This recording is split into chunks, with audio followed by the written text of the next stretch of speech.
Deus abençoe. Boa noite. Eu queria falar aqui que eu estou vendo dezenas de rostos bonitos, mas não posso falar isso porque estão todos de máscaras, né?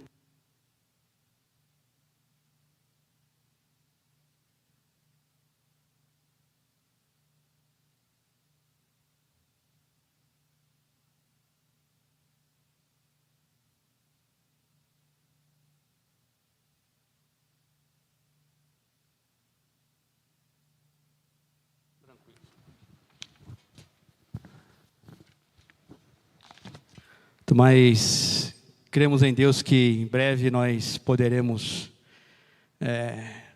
contemplar esses rostos bonitos, né, queridos? Mas não fique triste, não. Diz o poeta que os olhos são as janelas da alma, né? Então, fique aí, fique tranquilo, porque as janelas da sua alma nós conseguimos comunicar muita coisa com os nossos olhos, não é isso? Principalmente as mulheres, né? Né, maridos? Aqueles olhares, não é não? Bom, queridos, eu quero primeiramente agradecer o convite do pastor Moacir, agradecer ele pela confiança, o irmão Guerra pela acolhida aqui nessa amada igreja, e apresentar também, está comigo a minha esposa, a Regina Célia, me acompanhou, gostaria que ela desse um tchauzinho para você, e a nossa querida vizinha, a irmã Isaura. E é uma alegria, meu querido, essa nossa amiga estar aqui com a gente. Deixa eu falar uma coisa para você. Eu falei irmã Isaura, porque há 4 semanas atrás, é isso? Essa nossa vizinha entregou o seu coração, a sua vida a Jesus Cristo. Então é uma alegria para ela. Pode aplaudir mesmo, irmãos, só merece. A maior decisão que a irmã já tomou na sua vida foi essa: entregar o seu coração a Jesus. Bom, queridos, já dei uma boa noite.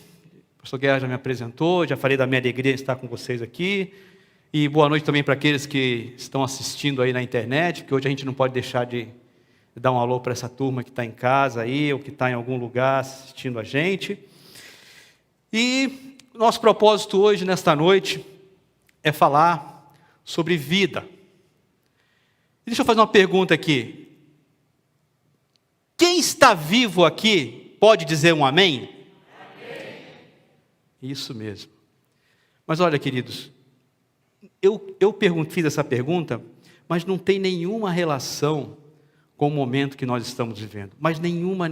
Aliás, eu fiquei muito feliz de saber pelo irmão Guerra que nesta igreja, nenhum irmão, não houve falecimento de nenhum irmão. Isso é uma alegria para os irmãos. Porque nós sabemos que muitas famílias tiveram perdas. Mas essa minha pergunta aqui para os irmãos, perguntando quem está vivo, dizer um amém, e muitos disseram amém, não tem nada a ver com esse momento que nós estamos. Muito pelo contrário. Nós não viemos aqui falar de morte, nós não viemos falar de perda, não viemos falar de luto, nós viemos falar de vida nessa noite. E por isso nós fizemos essa pergunta. E muitos disseram amém. Estamos vivos. Agora, se eu fosse perguntar aqui, quantos estão vivendo?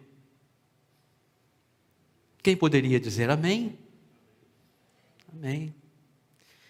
Porque o nosso objetivo aqui, querido, nessa noite, como eu disse, é falar de vida e sobre a vida. E a minha maior intenção aqui hoje é que o Espírito Santo leve você a refletir sobre a sua vida. E como você vem administrando esse maior bem que Deus deu a você. E para falar sobre vida, eu escolhi um texto da Palavra de Deus, do livro de Eclesiastes. E é interessante porque eu escolhi esse texto, e é um livro em que o autor, ele não é um profeta, mas ele é um grande sábio que fundamenta os ensinos desse texto naquilo que ele observou e viveu.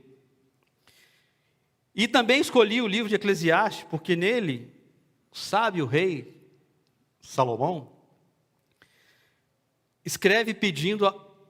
não escreve pedindo a obediência, a nossa obediência. Ele não faz isso, não escreve como os profetas, por exemplo, dizendo, assim diz o Senhor. Mas este sábio rei, Salomão, tenta nos ensinar e nos persuadir, apelando para a nossa compreensão.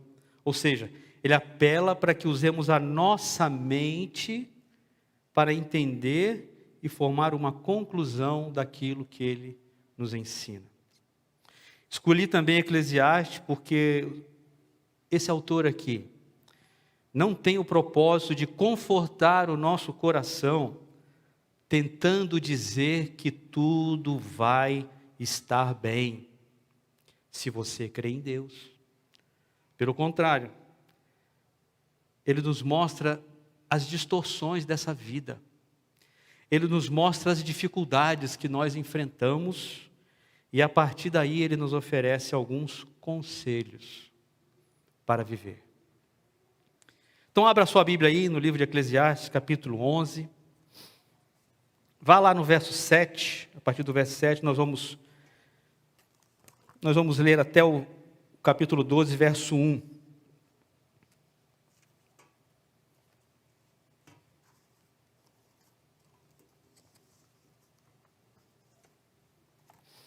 O texto diz assim: a luz é agradável, é bom ver o sol. Por mais que um homem viva, deve desfrutar da sua vida toda. Lembre-se, porém, dos dias de trevas, pois serão muitos. Tudo o que está para vir não faz sentido. Alegre-se, jovem, na sua mocidade. Seja feliz o seu coração nos dias da sua juventude. Siga por onde o seu coração mandar, até onde a sua vista alcançar. Mas saiba que por todas essas coisas, Deus o trará a julgamento. Afaste do coração a ansiedade e acabe com o sofrimento do seu corpo, pois a juventude e o vigor são passageiros. Lembre-se do seu Criador nos dias da sua juventude, antes que venham os dias difíceis e antes que se aproximem os anos em que você dirá, não tenho satisfação neles. Queridos, Deus nos deu essa vida para vivermos e vivermos bem. O Salmo 35, versículo 7, diz que Deus sente prazer no nosso bem-estar. Ele quer que nós vivamos bem. Então, a pergunta é, o que você tem feito com a sua vida? De que maneira você tem vivido? Você tem se preocupado em saber se Deus está satisfeito com a forma como você tem levado a sua vida? Porque o autor de Eclesiastes nos diz que essas perguntas são importantes e precisam ser respondidas. E o melhor para nós é que nós a respondamos desde cedo. Porque em algum momento da vida, em algum momento da sua vida, você vai ter que responder essas perguntas. Como você tem vivido? E eu agradeço muito a Deus, porque estar aqui nessa noite com você, e quero te dizer que você terá que responder a uma dessas perguntas, e a minha oração é que, desde quando Deus me deu essa mensagem, é que o Espírito Santo te incomode,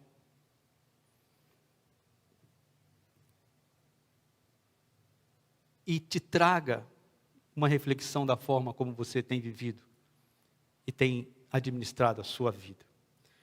E no texto escolhido para esta noite, o sábio escritor, que nós temos quase que uma unanimidade de que foi o sábio rei Salomão, ele nos dá alguns conselhos, sem deixar de chamar a nossa atenção para algumas advertências. E o primeiro conselho que eu vi nesse texto é o seguinte: que a vida é boa e agradável. Então, viva integralmente. A luz é agradável, é bom ver o sol. Ou seja, todos os dias você acorda, levanta, porque você está vivo e pode contemplar a vida. Mas, se a vida é um presente de Deus, é exatamente por isso que ela é agradável. E por isso devemos desfrutar desse presente agradável de Deus. E é isso que o escritor nos diz. Ele diz, olha, por mais que o homem viva, deve desfrutar sua vida toda. Porque a vida é boa e agradável, nós devemos desfrutar dessa vida. Mas cuidado. Não vai cair aqui na tentação de achar que o texto está nos dizendo, ou está nos incentivando a buscar tudo aquilo que nos dá prazer neste mundo, para que possamos viver de forma agradável. Em nenhum momento do livro de Eclesiastes, você vai ver o autor dizer para você, ou nos aconselhar, em que devemos aproveitar essa vida de maneira irresponsável. Muito pelo contrário. Uma vez que nós entendemos que a vida é um presente de Deus, cada um de nós aqui devemos viver essa vida de forma intensa e não com passividade. E precisamos viver esta vida sabendo de uma coisa: que nós, durante a nossa existência, nós vamos ter que fazer juízo acerca das questões deste mundo. Você vai ter que fazer escolhas para viver. E o autor de Eclesiastes nos ajuda a fazer essas escolhas. Ele vai dizer para a gente, olha, escolha a sabedoria e a moderação, e não a loucura. Escolha a justiça, e não a maldade. Escolha a vida, e não a morte. O real sentido aqui do texto, querido, em viver, em desfrutar a vida, é ser produtivo. Ou seja, desfrute nesta vida daquilo que você mesmo construiu, daquilo que as suas mãos fizeram para você. Esse é o sentido do texto. Seja produtivo, desde cedo. Aproveite para construir a sua vida, porque você vai desfrutar daquilo que você construir. Um outro conselho: não tente viver a vida do outro. Viva a sua vida. Por mais que um homem viva, deve desfrutar sua vida.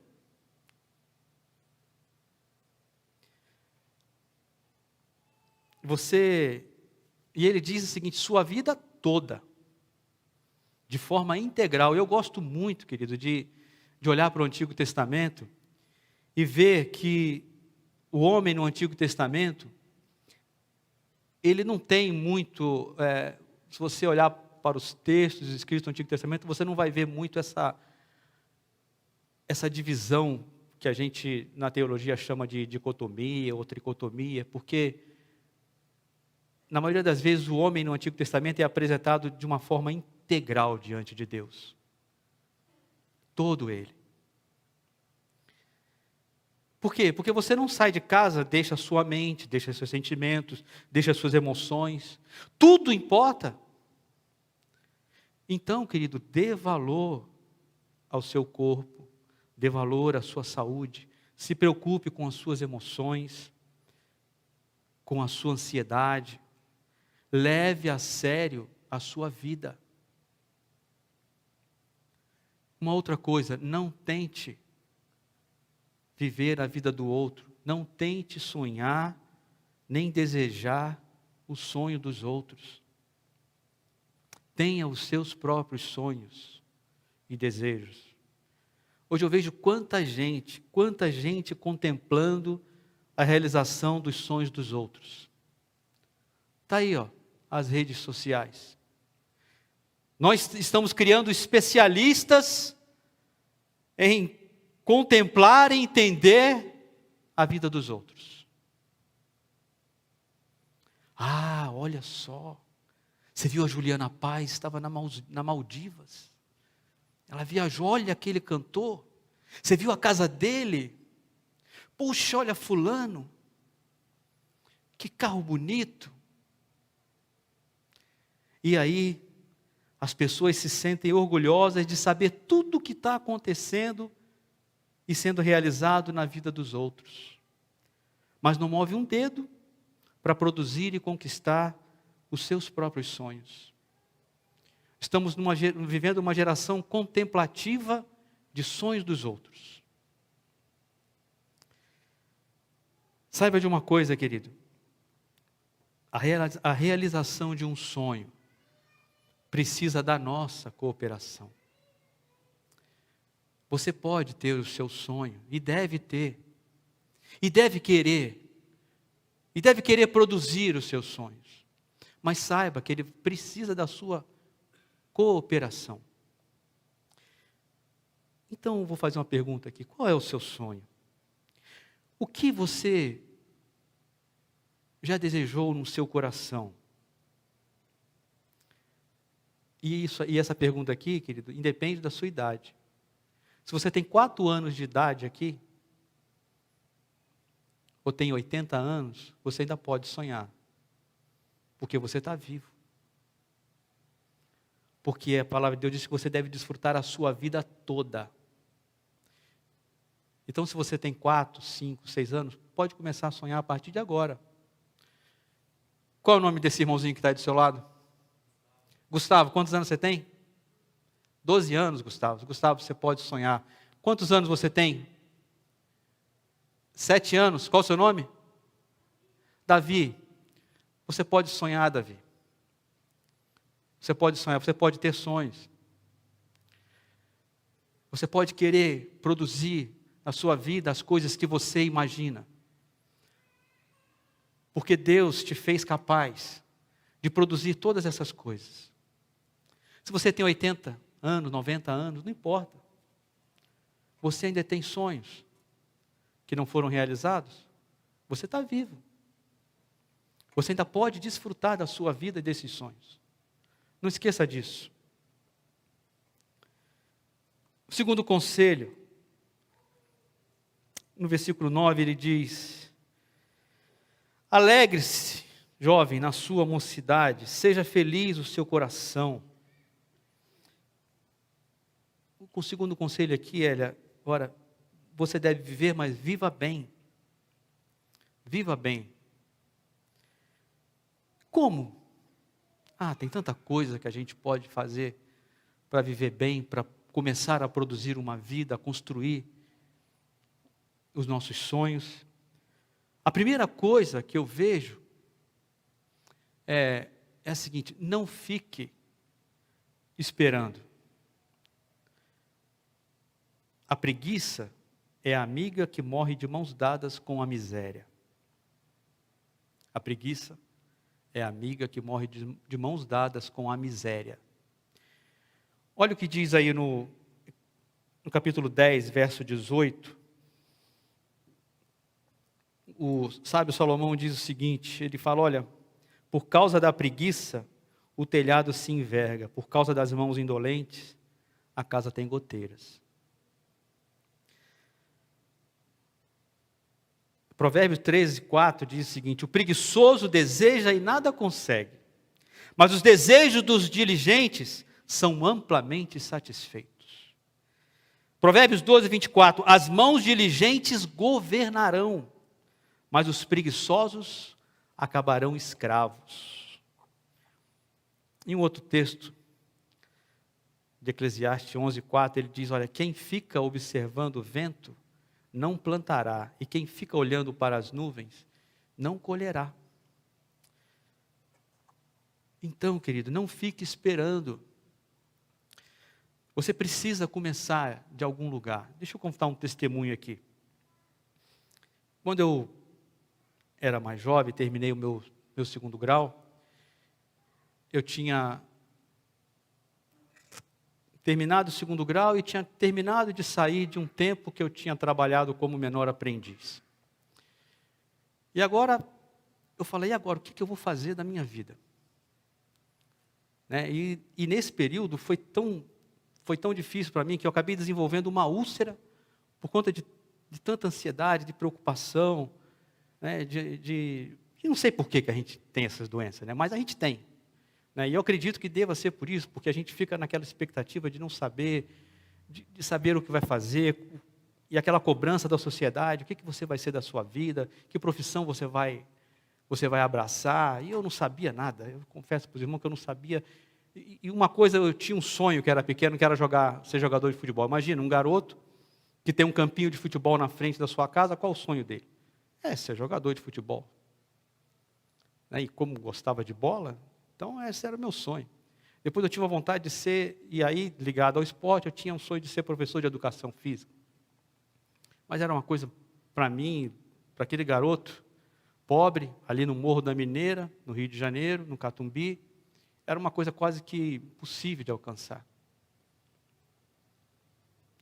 Então, eu lembro que, andando pela cidade, né, eu olhava naqueles prédios, aqueles escritórios, eu passava por aquelas ruas ali na Marechal Floriano, na Presidente Vargas, na Avenida Rio Branco, e falava, gente, não é possível, tem que ter algum lugar que eu possa trabalhar, porque eu sabia o seguinte, se eu quisesse alguma coisa na minha vida, eu tinha que ter um curso superior, fazer uma universidade. Mas só como um garoto pobre, de uma família pobre, eu não podia entrar numa universidade sem pagar uma universidade. Então eu sabia que eu precisava trabalhar, de alguma forma eu tinha que arrumar um trabalho. Então eu andava naquelas ruas, eu olhava aqueles prédios, aquelas janelas, eu falava, Deus, deve ter algum lugar, não será possível que não tenha um lugar que esteja precisando para trabalhar? E aí eu comecei e ficava naquela angústia, e nesse tempo eu já tinha me encontrado com Cristo, eu me encontrei com o Senhor, eu tinha 14 para 15 anos de idade. Graças a Deus, foi a melhor coisa que aconteceu na minha vida. Foi entregado meu coração a Cristo. Porque foi o Senhor que orientou todos os meus passos. E eu lembro que eu passava ali naquela rua e eu passei em frente ao Senac. E eu falava, gente, se eu quiser trabalhar nesse escritório, agora os irmãos não vão rir não, hein? Eu tenho que saber datilografia. Quem sabe o que é isso aqui?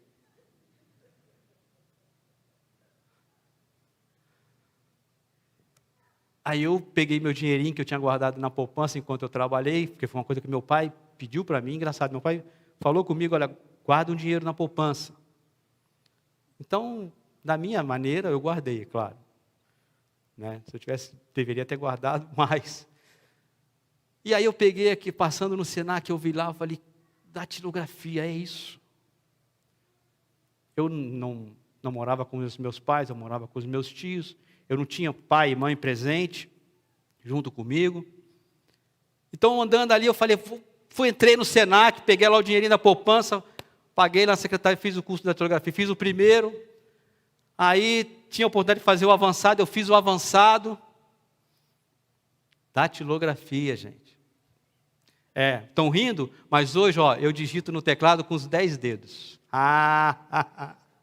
E você fica ali, tu. É isso aí, amigo.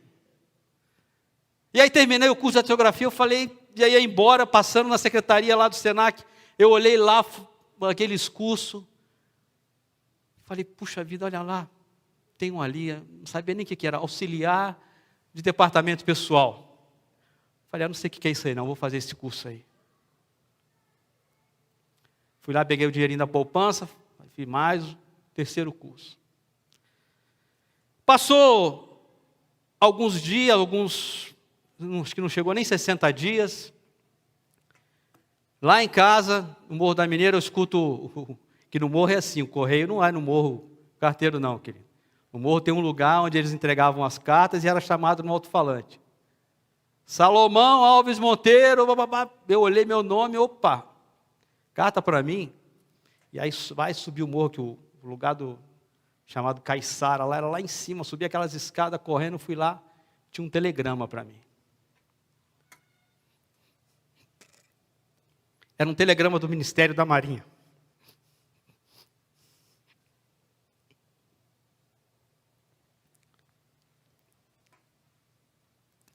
E aquele telegrama estava me convidando a participar de um processo seletivo.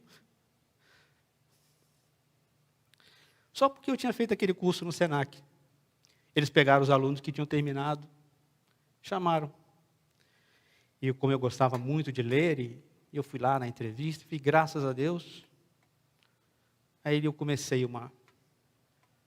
E por causa do curso do Senac, eu já estava até trabalhando num emprego na área de departamento. Fiquei 2 meses nesse emprego, chegou o telegrama, eu fui para lá. Então, querido, não fique esperando. Você não sabe. Faça. Comece pelo início, comece fazendo o que precisa ser feito. Estude, leia, pratique. E se a oportunidade não for a porta dos seus sonhos, faça com que ela te leve até ele. Aproveite a oportunidade que está agora. E se não é ela o seu sonho, faça com que ela te leve até ele.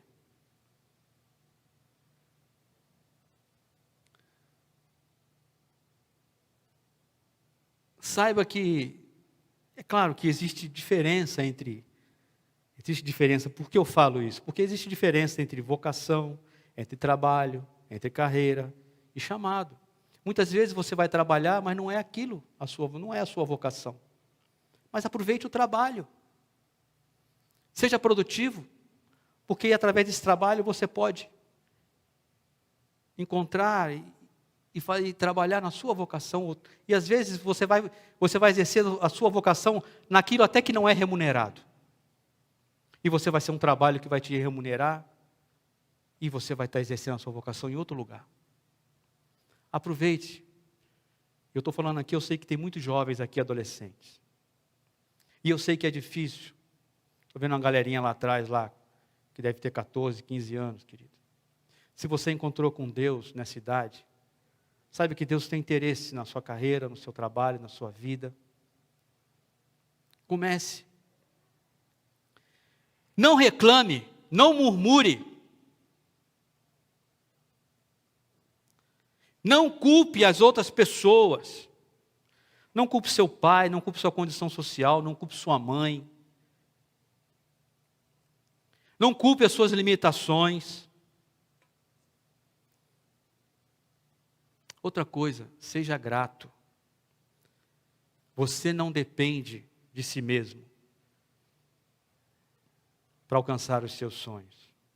Seus pais, seus irmãos, seus professores, amigos, irmãos da igreja. Vocês pensam que... Se puder me arrumar um lencinho de papel, meu amor? Obrigado.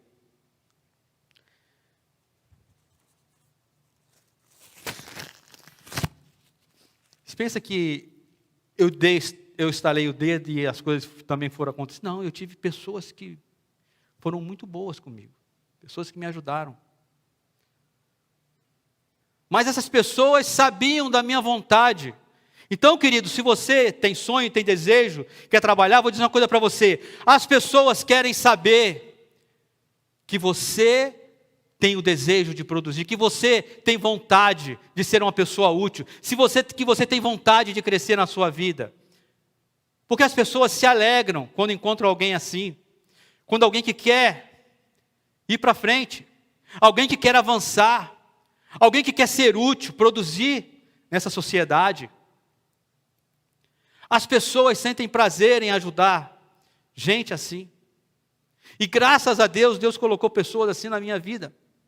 Então manifeste o seu desejo. Fale para o seu pai, para a sua mãe, para o seu amigo, fale para o seu pastor, fale para pessoas na igreja. Olha, eu tenho esse sonho, eu tenho essa vontade. Não precisa falar que você não pode, que você não sabe como. As pessoas vão saber. Porque de tudo isso que eu estou falando, leve em consideração que por trás de tudo isso, tem alguém lá em cima assim, ó, com os olhos, olhando tudo, controlando todas as coisas. Tudo, tudo, absolutamente tudo. Porque Ele te conhece, conhece o seu coração, conhece a sua vontade, conhece os seus desejos, conhece as suas aspirações, conhece as suas limitações, conhece o que você passou, o que você está passando, sabe tudo. Mas seja grato com as pessoas que vão te ajudar, não esqueçam delas. Uma frase que eu guardei muito comigo, que gratidão é a memória do coração. E eu tenho gratidão por muita gente que passou pela minha vida e me ajudou. Porque quando somos gratos, querido, nós estamos retribuindo aos outros e dizendo a eles o seguinte: olha, valeu a pena aquilo que você fez na minha vida. E esse é o maior retorno para aqueles que te ajudaram. É saber que valeu a pena. É olhar para a sua vida e dizer: valeu a pena o que eu fiz por ele. Tenha foco, tenha disciplina, porque o tempo não vai voltar para você. Outra coisa, termine o que você começou. É interessante que tem um texto aqui no livro de Eclesiastes, no capítulo 7, verso 8, o sábio diz assim: o fim das coisas é melhor do que o seu início. Aí, reparou isso? Parou para pensar por que o fim das coisas é melhor do que o seu início? Como é bom a gente terminar aquilo que a gente começou, querido. É por isso que o fim das coisas é melhor do que o começo. Mas se você não começar, você não vai desfrutar do prazer, de sentir esse prazer que o sábio está dizendo aqui. Termine o que você começou. E outra coisa, se as coisas não mudarem, comece novamente. Você está vivo. Viva, produza, mas viva. Sabendo de uma coisa. E aí vem a primeira advertência que a gente encontra no texto. Saiba de uma coisa: você irá prestar conta de tudo. No verso 9 ele vai dizer isso. Seja feliz o seu coração nos dias da sua juventude. Siga por onde o seu coração mandar, até onde a sua vista alcançar. Mas saiba de uma coisa: que por todas essas coisas, Deus trará a julgamento. Então, é algo para a gente considerar. De tudo que você decidiu viver e desfrutar, a forma como você conseguiu atingir seus sonhos, seus objetivos, tudo isso está registrado na retina de Deus. E, meu querido, os olhos de Deus são eternos. E o autor insiste em chamar a nossa atenção para a nossa responsabilidade em como desfrutar da vida de maneira apropriada, porque ela é curta e ela é um presente de Deus. A intenção do autor aqui, querido, não é dizer que os que fazem o bem são sempre recompensados e os que fazem o mal são sempre castigados. Sabe que nem sempre isso é uma verdade. Salomão sabia disso. O Salmo 73, os salmistas falam isso. Lá no Salmo 73, vai relatar a inveja daquele salmista ao ver a prosperidade do ímpio. O grande problema é que aqueles que desfrutaram da sua vida temendo a Deus, sabendo que iriam prestar conta a Deus, conseguirão alcançar o verdadeiro significado para a sua existência, para a sua vida. Essa é a grande diferença. Os olhos de Deus, como eu falei, são eternos. Mas não se preocupe, não tenha medo. A graça de Deus também é. A graça de Deus também é. Então, se você errou, preste conta com Deus. Fale com Ele. Fale, Senhor, eu pisei na bola. Eu errei aqui. Se eu falar para você, eu já fiz isso. Você pensa que a gente só acerta na nossa vida? A gente quebra a cara. A gente toma decisões erradas, a gente faz coisas erradas. Mas a graça de Deus nos permite prestar conta com Ele. E Deus, nesse momento, não está ali como um chicote na mão, como uma vara, para te arrebentar com a sua vida. Ele é gracioso e vai te dar mais uma oportunidade. Ele conhece o teu coração. Por isso, seja sincero com Deus sempre que você tiver oportunidade, querido. Seja sincero. Chore, derrame o seu coração, não minta. Não esconda. Deus sabe tudo. A retina dele está tudo gravado lá, tudo que você fez. Você não escondeu nada dele. Mas ele tem graça para derramar sobre a sua vida. Aproveite essa graça. Então entenda que a liberdade nunca é desprovida de responsabilidade. Desfrutar da vida sempre se pressupõe uma prestação de contas. O terceiro conselho que o sábio nos dá é o seguinte: lembre-se do seu Criador. Eclesiastes 12:1. Então, nós podemos viver toda uma vida produtiva, podemos desfrutar das nossas conquistas, mas lembre-se de uma coisa: nunca deixe de trazer Deus aos seus pensamentos. E esse conselho do sábio, ele é muito oportuno para esse tempo. Porque todas as coisas que acontecem conosco, acontecem primeiro, sabe aonde? Aqui, ó, na nossa mente. Tudo que desejamos e sonhamos nasce primeiro em nós, nasce primeiro aqui.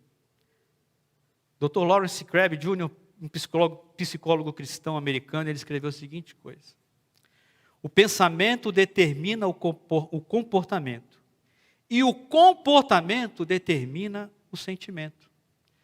Traduzindo aqui para você é o seguinte: olha, você é o que você pensa.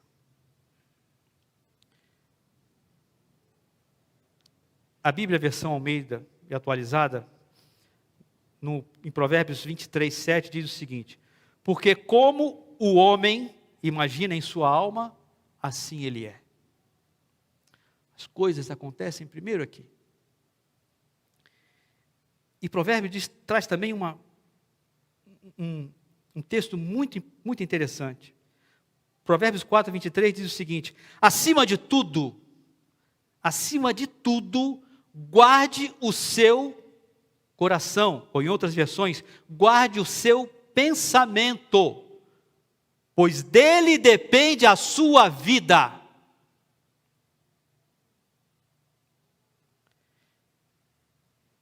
E há mais um motivo para que você traga Deus aos seus pensamentos neste tempo.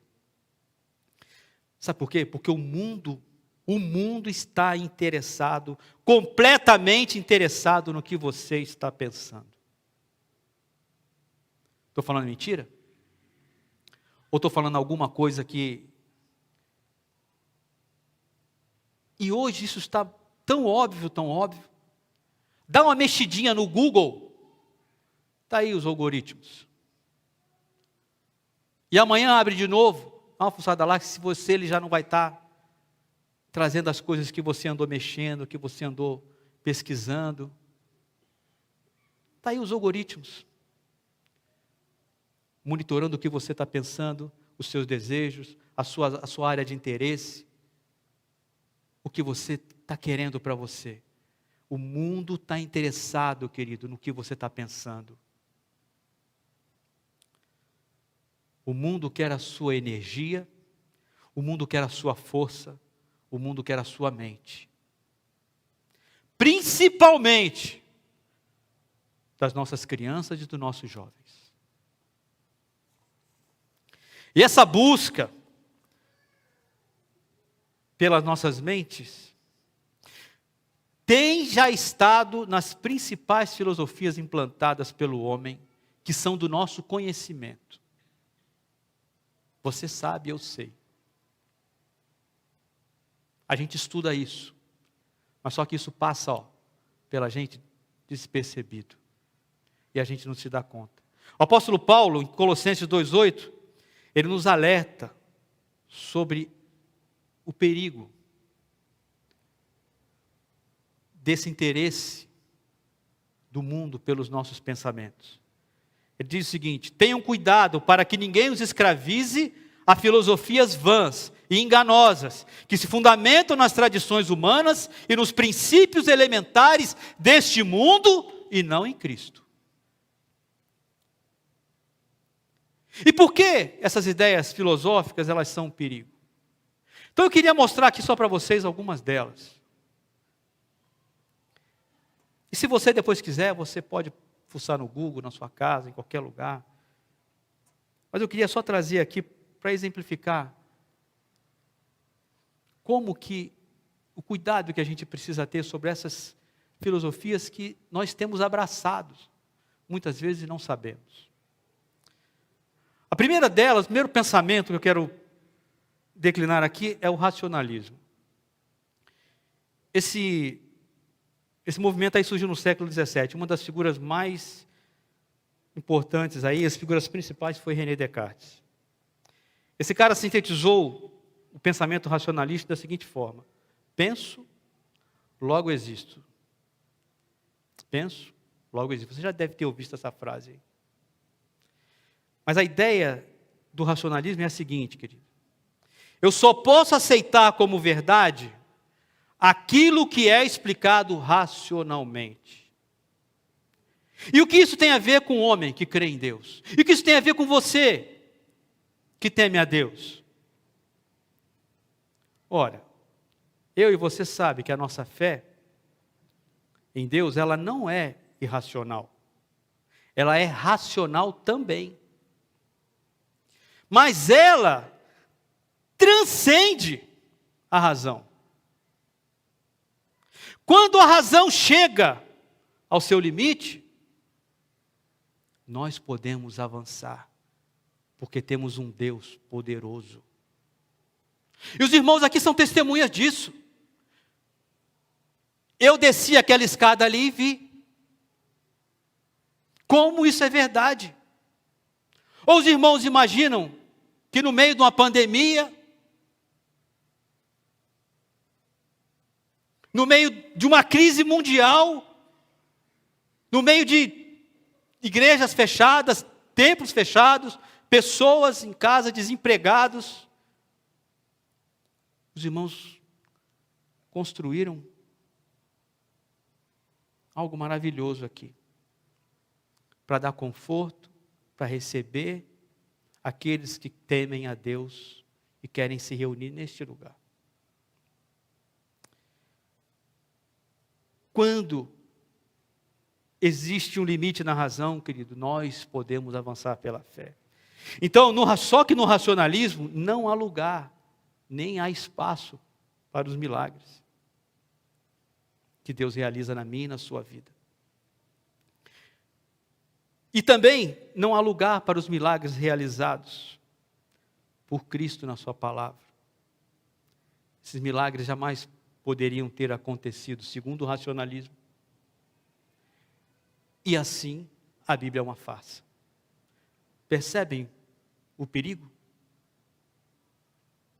E foi assim que o pensamento racionalista acabou, dizimou com as igrejas no velho continente europeu. Foi assim que as igrejas se transformaram em museus, em teatros, em bares. Estão lá, até hoje. Grandes igrejas. Igrejas que enviaram, que expandiram o cristianismo pelo mundo. O outro pensamento que eu quero dividir com você aqui é o empirismo. E tem um camarada aí que, o nome dele era John Locke, ele disse o seguinte, que o homem é produto do meio. O homem é uma tábua rasa, o homem é uma folha em branco, o homem é aquilo que o meio coloca dentro dele.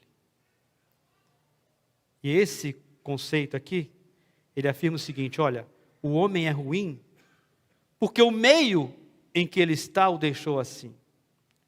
Só que a teologia bíblica diz o seguinte, ela diz que o homem é pecador, não porque o meio onde ele vive é ruim, mas porque o meio é ruim, porque esse homem pecador influenciou a sociedade e o meio onde ele vive. E aí nós temos ainda o iluminismo, com vários filósofos, entre Kant, Voltaire e muitos outros. E esses camaradas, meus queridos, travaram uma guerra feia contra Deus. Essa guerra é chamada aí pelos historiadores de batalhas contra Deus. E esses movimentos foram tantos e tão intensos que alguns desses camaradas chegaram a difundir a ideia de excluir Deus. A ideia de excluir Deus da sociedade era tanta que eles chegaram a defender a extinção das igrejas como instituição. E Immanuel Kant vai difundir um conceito de verdade relativa. Já ouviu falar disso? Verdade relativa? Verdade relativa? E aí, qual é a sua verdade? A verdade que era absoluta, agora ela vai ser subjetiva e vai ser privativa. Ou seja, cada um tem a sua verdade. Pode tranquilamente ter a sua. Então não tem mais verdade absoluta. Percebe o quanto essas filosofias estão incrustadas em nossos dias? Queridos, eu vejo gente falando isso na televisão hoje. Eu vejo isso gente falando na televisão hoje. Eu escuto pessoas que estão nos meios de comunicação falando exatamente isso daqui. Esse conceito de verdade relativa aqui de Kant, ele vai ser desenvolvido por um camarada chamado Hegel, e que vai estabelecer uma coisa chamada aí dialética do pensamento humano. E que depois, essa dialética aí vai ser desenvolvida por um camarada chamado Karl Marx. E Karl Marx vai pegar a ideia de Hegel e vai dizer o seguinte, que o verdadeiro poder não está em Deus, mas sim no mundo material, de onde ele vai desenvolver o materialismo dialético.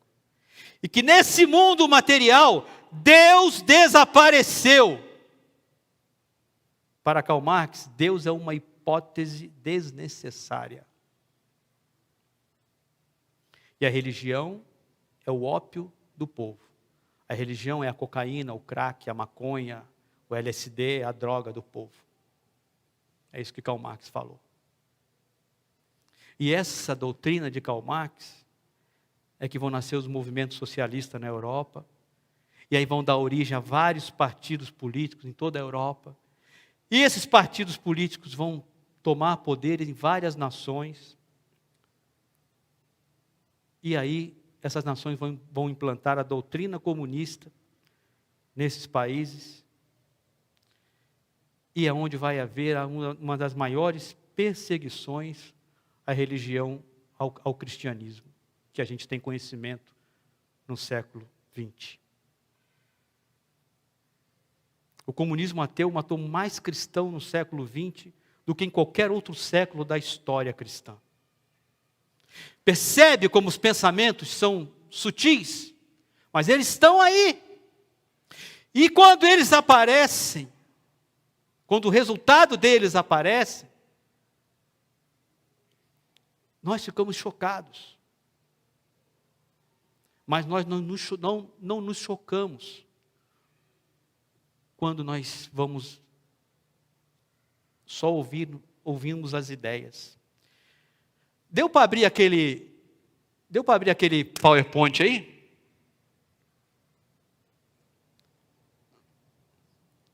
Você consegue abrir? Percebe ali, 1801, você está vendo ali embaixo? Pensamento ateísta. Isso é uma evolução das religiões, tem a fonte. Depois você pode pesquisar ali, em alguns slides vai ter a fonte ali. 1801, o ateísmo era uma dos últimos pensamentos, se você quiser chamar de religião. Vai passando aí, vai avançando. Avança o próximo, 1850. Avança. 1900, ele subiu um pouquinho. Avança. 1925, opa, o ateísmo já está lá em cima. Avança. 1950, 1975. O ateísmo já era o segundo pensamento mais difundido, segundo essa fonte. Avança. 2000. Avança. 2021. Agora, 2050.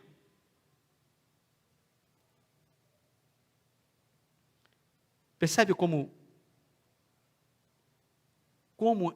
essas filosofias que tentaram excluir Deus da sociedade. Eu fico imaginando a minha filha, em 2050, vai estar convivendo com essa quantidade de gente que pensa que Deus é totalmente descartável na sociedade. Avança mais uma aí. Aí quem é radical já vai ver aí, onde é que, a projeção desse site é que o Islã seja a primeira religião no mundo. Você sabe por quê, né? Quem é radical aqui sabe. Aí veja lá, o ateísmo ali já é a terceira pensamento mais difundido. Essa é a projeção desse site. Tá bom. Agora você imagina uma sociedade, um mundo convivendo com o terceiro pensamento mais difundido do mundo sendo... Agora, imagine quem serão essas pessoas que estarão nesse terceiro nível aí. Se essas pessoas aí forem os principais líderes desse mundo, querido, você sabia que vai se transformar na sociedade? Sabe o que vai, as lutas que nós como igreja teremos? Você já parou para pensar nisso? Traga Deus aos seus pensamentos. Traga Deus aos pensamentos dos seus filhos, das suas crianças. Jovem, traga Deus aos seus pensamentos. Porque haverá um tempo que talvez você não vai poder fazer isso.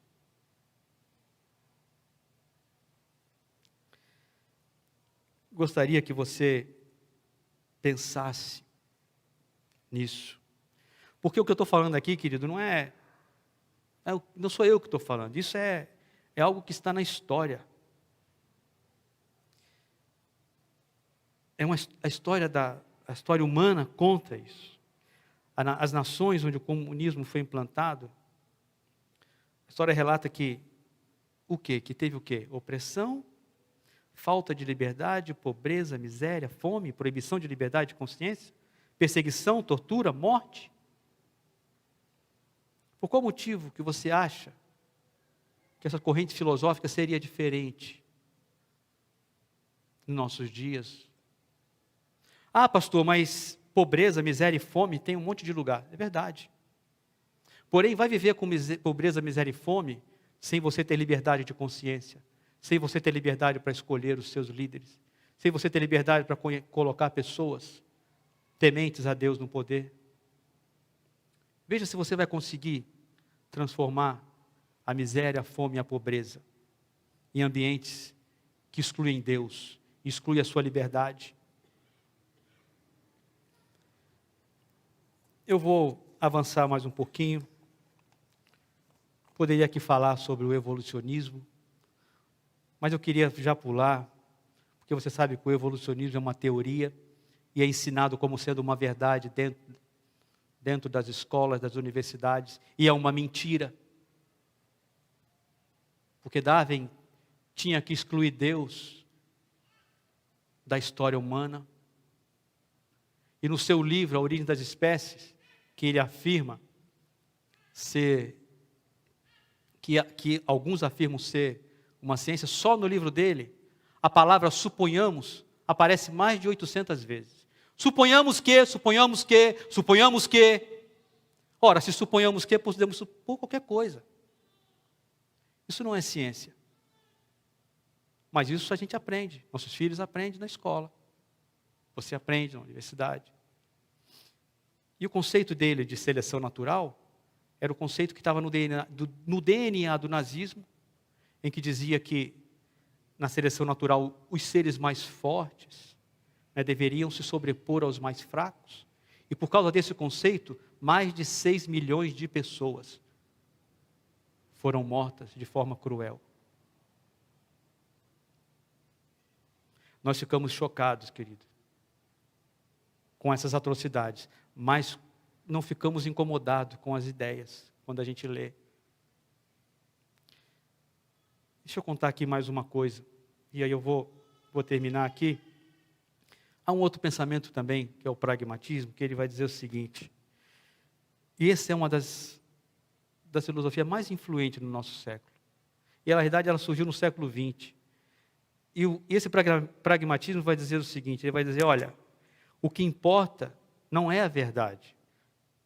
O que vale é o que funciona. Então você não deve perguntar se isso é certo.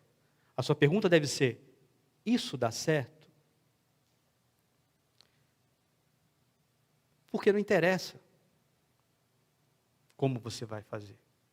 Não interessa se é amoral, se é imoral, se é ético, se não é. Deu certo.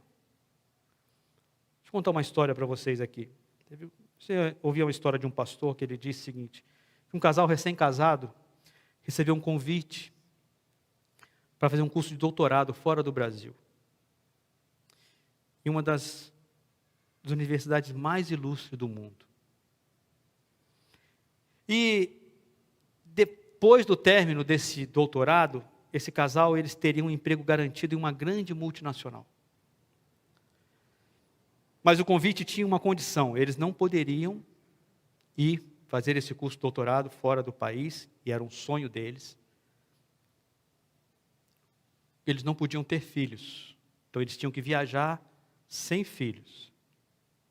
Então eles prepararam tudo, fizeram toda a preparação, só que quando chegou perto da viagem deles, a esposa descobriu que estava grávida. E o que você pensa que eles fizeram? Esse pensamento pragmatismo não vai levar em consideração qualquer coisa amoral. A filosofia pragmática, você não leva nenhum valor moral. Se esses valores morais destruírem seu sonho, passe por cima dele. E esse casal não teve dúvida. Eles abortaram. Eles abortaram. Porque somente o sonho deles interessava. Agora deixa eu te contar uma outra história aqui, e dessa eu participei. Um casal da nossa igreja, uma vez, procurou o pastor da igreja, estava se aconselhando com ele, esse casal, a esposa estava grávida, e no exame ela descobriu que o feto tinha anencefalia. E a anencefalia, você sabe, a criança não tem essa parte do crânio.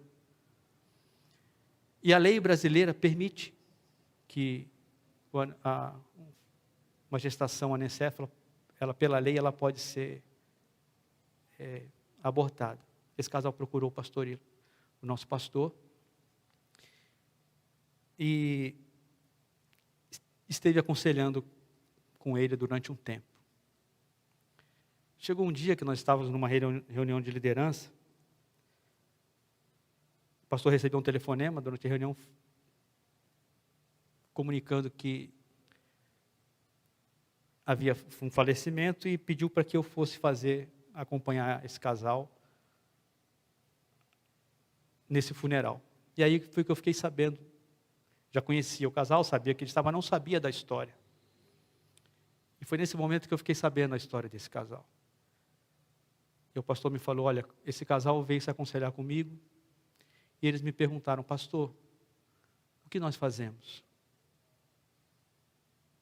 Porque a criança pode nascer, ela pode viver, se você for procurar e pesquisar, há anencéfalos que pode viver meses, e tem casos que viveram até alguns anos. Ele pode viver horas, pode viver 5 meses, pode viver 6 meses, pode viver algumas horas e morrer. E a resposta do pastor para aquele casal foi a seguinte: olha, vocês podem escolher, pela lei, retirar o feto. Mas também vocês podem escolher amar essa criança pelo tempo que ela viver. E esse casal escolheu ter a criança. Essa criança viveu umas 4 horas e faleceu. Percebem a diferença entre os pensamentos que não levam em consideração os valores morais? Porque nós sabemos que grandes empresas multinacionais financiam clínicas de abortos em lugares que são permitidos. Um tempo atrás eu fiquei sabendo que uma dessas empresas, numa dessas clínicas financiadas por essa grande multinacional, desde pelo tempo que eles estavam dizendo, eu não sei se é desde 1970, mas mais de 50 milhões de crianças foram mortos nessa clínica de aborto. Você sabe do que eu estou falando. Você que está antenado aí pela internet, se você procurar, não preciso falar aqui o nome da empresa que financia esse tipo de política, dizendo que estão beneficiando as meninas. Esse é o mundo, querido, que quer ocupar o seu pensamento, que quer trazer esses valores à sua mente. Por isso importa você trazer Deus aos seus pensamentos. Deus e seus valores importam para a sua vida, para aquilo que você vai fazer. Nós ficamos chocados, estarrecidos com as consequências de determinados movimentos, mas não ficamos chocados com as filosofias que estão por trás de tudo isso. Ficamos chocados com os fatos, mas não nos interessa saber de que forma eles foram concebidos. Então eu preciso dizer uma coisa: essas filosofias, elas têm o poder, podem até ter o poder de governar esse mundo, mas elas não têm um poder maior do que o da palavra de Deus para governar a sua vida. Saiba disso. O poder dessa palavra é maior do que qualquer filosofia, e eu desafio qualquer filosofia deste mundo a ser melhor do que o pensamento, do que os conceitos, do que os valores que estão aqui dentro. E você vai ter oportunidade, nesta igreja, graças a Deus, você viu aí o Guerra falando, da oportunidade que você vai ter de levar Deus, levar essas ideias, esses valores aos seus pensamentos. Venha estudar, venha para a escola bíblica. Encha a sua mente de Deus, querido. Você tem 4 anos, 6 anos, 5 anos. Encha a sua mente de Deus, porque isso vai fazer diferença em toda a sua vida, em todos os seus sonhos, em tudo aquilo que você quer construir. Você vai ser uma pessoa privilegiada, coisas que muitos aí não têm. Isso vai ajudar a você a formar a sua família, a formar a sua profissão, a ser um bom chefe, a ser um bom empregado, a ser um bom marido, a ser um bom pai, a ser um bom patrão. Certa vez no meu trabalho, final de 2019, entrou foi substituída a gerente, e entrou a gerente nova. E a primeira conversa que eu tive com ela, numa dessa conversa eu falei para ela o seguinte, falei, olha, a gente bater um papo, eu não sei porque surgiu esse assunto, eu falei, vou uma coisa para você, olha, não me peça para mentir para você, que eu não vou fazer isso. Porque se eu mentir para você, nunca mais você vai poder confiar em mim. Nunca mais.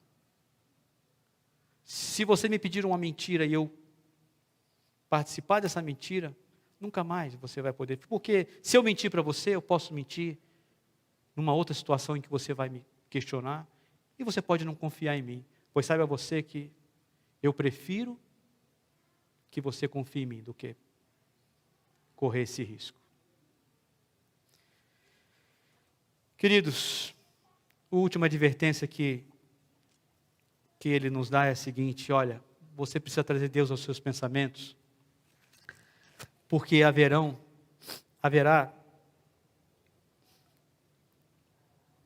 haverá dias difíceis e dias de trevas. No versículo 11, ele diz lá, olha, lembre-se, porém, dos dias de trevas. E lá no capítulo 12, verso 1, ele vai, olha, lembre-se do seu Criador antes que venham os dias difíceis. Saiba você, eu vi aqui muita gente pedindo oração na hora que guerra. Tem muita gente aqui pedindo por um milagre de Deus nessa semana. Então saiba você que, segundo esses pensamentos do mundo, você não poderia estar aqui levantando a mão pedindo um milagre de Deus na sua vida. Pedindo um milagre pelo seu filho. Segundo esse pensamento que permeia o mundo, está na sua televisão todo dia. Todo dia. Você jamais poderia aqui levantar um dedo, olha, esperando um milagre pelo seu filho, esperando um milagre pelo emprego. Você não estaria fazendo isso aqui. Mas por conta de um Deus que é poderoso, que tudo pode, que tudo vê, em que tudo é possível, você pode sim levantar o dedo aqui e falar assim, eu preciso de um milagre na minha vida. E Deus está te ouvindo, meu querido. Deus está te escutando. E saia daqui com essa certeza. Porque de incerteza aí fora, nós já estamos cansados. Eu particularmente já estou. Louvado seja Deus pela igreja do Senhor Jesus. Os dias difíceis são dias de doença, desemprego, acidentes, perdas, luto, violência. Os dias difíceis, segundo aqui o autor do texto, você pode acompanhar depois, serão os dias da velhice, onde o ouvido, os olhos, os ossos, já não poderão mais funcionar direito. Bom, eu concluo, querido, dizendo o seguinte, vale a pena lembrar do nosso Criador. Vale a pena trazer Deus aos nossos pensamentos. E quando o autor fala, olha, lembre-se do seu Criador, ele está fazendo um convite de relacionamento com Deus. Aliás, quando eu cheguei aqui, tinha um estampado aqui, era uma frase, andando com Deus, andando intimamente, caminhando ou andando intimamente com Deus. Exatamente o convite que o autor está te fazendo. Lembrar do seu Criador é convidar você a ter esse relacionamento íntimo com Ele.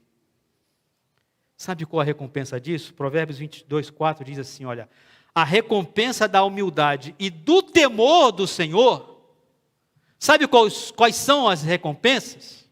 Segundo o texto da palavra de Deus, olha só que maravilhoso. As recompensas são a riqueza, a honra e a vida. Provérbios 22, 4. Essas são as riquezas que você vai levar, tendo esse relacionamento íntimo com o Senhor. Mas sabe que eu preciso te lembrar que um relacionamento íntimo com o Senhor com Deus, ele precisa ser intermediado por Jesus. E aqui, querido, não há jeitinho, não tem atalho, não tem intermediários, somente por Jesus. Então, se você aqui tem 4 anos, 3 anos, 5 anos, 7 anos, e nós estamos falando de Deus, e você quer construir os seus sonhos,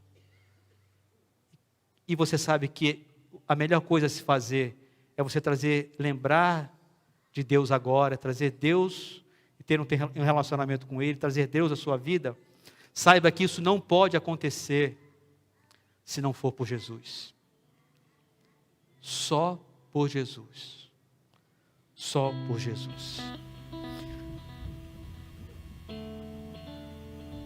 A recompensa de um relacionamento íntimo com Deus, para aqueles que temem o Senhor, são a riqueza, a honra e a vida.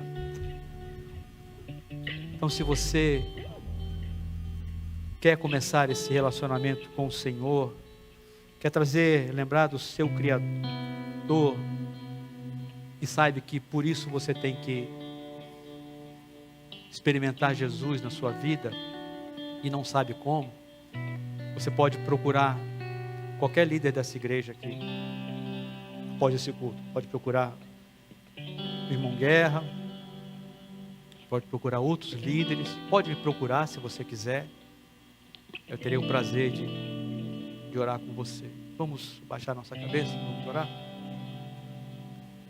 Pai querido, Pai de amor, obrigado pela Tua palavra. Obrigado, ó Deus, porque vidas aqui nesta noite, ó Deus, tiveram seus olhos abertos, Senhor, pela Tua palavra. Porque a Tua palavra é uma espada, ó Deus, que entra em nossos corações. E ela entra cortando, ó Deus, dos dois lados. E não há ninguém que fique indiferente a ela, Senhor. Obrigado, ó Deus, por o Senhor ter falado ao nosso coração nessa noite. E que cada um aqui, ó Deus, nessa noite, saia de forma diferente da maneira como entrou. Que possa levar essa palavra ao seu coração, ao coração dos seus filhos, ao coração daqueles que amam, para que eles possam também, ó Deus, experimentar a Tua graça, a Tua bondade e o Teu amor em suas vidas. Nós oramos agradecidos, ó Pai, porque conhecemos Jesus um dia e transformou a nossa vida, transformou a nossa existência, transformou o nosso pensamento, e é por causa dele, ó Deus, que nós estamos aqui. E agradecidos nós oramos em nome dele, ó Deus, em nome de Jesus oramos. Amém. Amém.